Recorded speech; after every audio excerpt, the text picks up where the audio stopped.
I'd like to tell you a story. This is the story of the potato and the croissant. Once upon a time, I attended an event and was offered a croissant. I was told it was healthy because it was low carb. I had a potato in my pocket and I said, "Is this low carb?" I was told, "No, that's full of carbs." I took the photo you're seeing, the potato and the croissant, and I thought, which has more carbs? And does it matter? I set to work, and here I share that story, the potato and the croissant. Now, data knows no emotion. Let's look at this. So, potato is blue, croissant is green. And here we have it. So, from a protein stance, this is per 100 grams. Your potato's got 2 grams, and the croissant has 8. So, 400 times more protein in the croissant. Okay, fair enough. No issues, right? Fat. All right. Well, it's actually about 0.1. Almost no fat in the potato. And the croissant is 22. Carbohydrates. Remember I was told? Oh no, that's full of carbohydrates. Be careful. Well, it seems that actually data suggests otherwise. Carbohydrates in the potato are 17. And in the croissant, 46. That's a lot more. That's more than double. So it seems, actually, I was lied to. I can't believe it. Why would somebody lie to me? And you see, for 100 grams of potato, only has 77 calories. And 100 grams of croissant has 406. That's a huge difference. Huge. But here's the thing.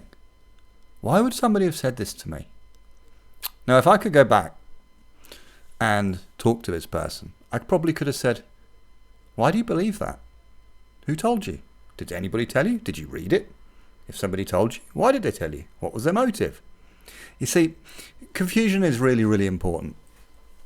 And it's really important to understand that information that you receive from well-meaning people, from the media, from your friends, family, and whatever, quite often it's completely wrong.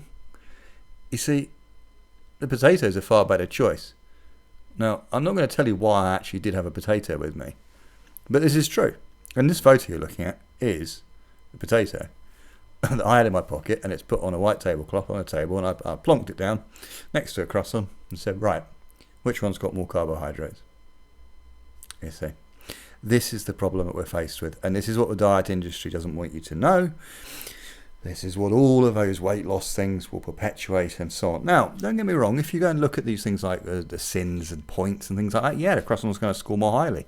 Absolutely. You can, but this idea that if you eat potatoes, you are going to become overweight is ludicrous.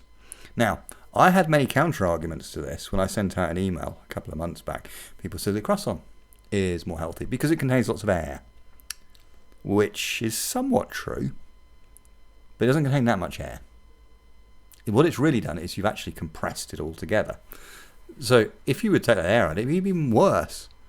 Ultimately, what that croissant is really pure fat and pure starch, heavily refined, pretty much all the fibre gone. You're left really with not very much, almost no vitamins, almost no minerals. The potato, full of water, probably 90%, 95% water. Lots of vitamins, lots of minerals, a little bit of carbohydrate in the form of starch, almost no fat whatsoever, and just enough protein that you need for the average person. So that's good. So the moral of this story, of the potato and the croissant, is be careful who you listen to. And if you're not sure, look it up. But do not listen to people on blind faith. It's important. Even me, don't listen to me. Go and look it up, and you'll see. Now, with the potato and the croissant, it could be argued that each croissant does not weigh 100 grams. You could say, well, I don't eat that much. True. Here's a question. What does the average croissant weigh? Do you know? Probably not. And what does the average potato weigh? Do you know? There we go. My work is based really around very simple thesis. You look at the healthiest people on the planet and you say, what do they eat? And they do tend to eat lots of potatoes and other tubers, sweet potatoes, turnips, things like this. They do not eat lots of croissant. Good stuff, isn't it? Be careful who you listen to.